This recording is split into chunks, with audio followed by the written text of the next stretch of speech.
Hi, என் பேர் பிரபு. நீங்கள் health insurance வச்சுருக்கீங்க, இல்லை இண்டிவிஜுவலாக பாலிசி எடுத்து வச்சுருக்கீங்க அப்படின்னா இந்த வீடியோ உங்களுக்கு ரொம்ப யூஸ்ஃபுல்லாக இருக்கும். கடைசி வரைக்கும் பாருங்கள். ஏதாவது எமர்ஜென்சி ஹாஸ்பிட்டல் அட்மிஷன் இருக்குது, சர்ஜரி பிளான் அட்மிஷன் இருக்குது அப்படின்னா நீங்கள் ஹாஸ்பிட்டல் வரதுக்கு முன்னாடி என்னென்ன டீட்டெயில்ஸ் தெரிஞ்சு வச்சுருக்கணும் அப்படின்னு இந்த வீடியோவில் சொல்ல போகிறேன். ஃபஸ்ட்டு டோல் ஃப்ரீ நம்பர் உங்களுடைய ஹெல்த் இன்சூரன்ஸ் கார்டில் இருக்கும். இருந்தால் அதில் எடுத்து ஃபோன் பண்ணி நான் சொல்கிற இந்த டீட்டெயில்ஸ் எல்லாம் கேட்டு தெரிஞ்சு வச்சுக்கோங்க. இல்லை டோல் ஃப்ரீ நம்பர் இல்லை அப்படின்னா நீங்கள் கூகுளில் சர்ச் பண்ணி பார்த்துக்கலாம். உங்களுடைய மெயின் இன்சூரன்ஸ் டிபிஏ இருக்கும், யாரோ ஒருத்தருக்கு கால் பண்ணி கேட்டு தெரிஞ்சுக்கலாம். ஃபஸ்ட்டு நீங்கள் டோட்டல் சம் இன்சூர்டு எவ்வளோ இருக்குது அப்படின்னு கேட்கணும். ஃபார் எக்ஸாம்பிள் 3 lakhs இருக்கும், 5 lakhs இருக்கும், 7 lakhs இருக்கும். இது பேசிக். சம்டைம்ஸ் டாப் அப் இருக்கும். இருந்தால் 20 lakhs, 30 lakhs, 50 lakhs அதிகமாக கூட இருக்கும்.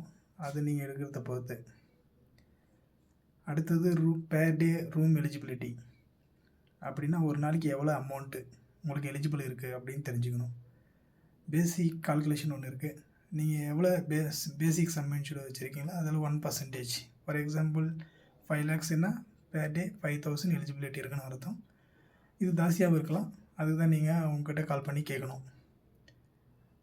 பேர் டே ரூம் எலிஜிபிலிட்டி என்னென்ன இருக்குன்னு பார்த்தீங்கன்னா room charges plus nursing charges சேர்த்து பேர் டே ரூம் எலிஜிபிலிட்டி சார்ஜஸ் இருக்கும். கோபே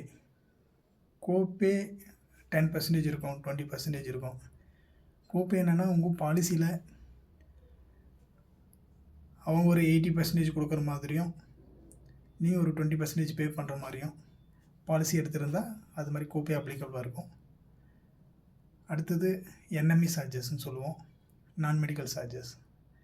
இது யூஸ்வலாக ஹாஸ்பிட்டல் சார்ஜஸ்ஸு இருக்கும். Admission, documentation, medical record, DPI processing charges, dietitian, consumable items, plastic ஐட்டம்ஸ்லாம் இருக்கும். அதெல்லாம் என்எம்இ அப்ளிகபிளாக இருந்தால் கவர் ஆகாது. ஸோ என்எம்இ அப்ளிகபிளாக இருக்கான்னு தெரிஞ்சு வச்சுக்கோங்க. அடுத்தது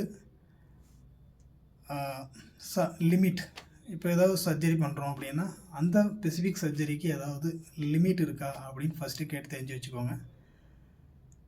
ஏன்னா சில சர்ஜரிக்கு லிமிட் இருக்கும், இல்லை சில டயக்னாசிஸ்க்கு ஏதாவது லிமிட் இருக்கா அப்படின்னு கேட்டு தெரிஞ்சு வச்சுக்கிறது நல்லது.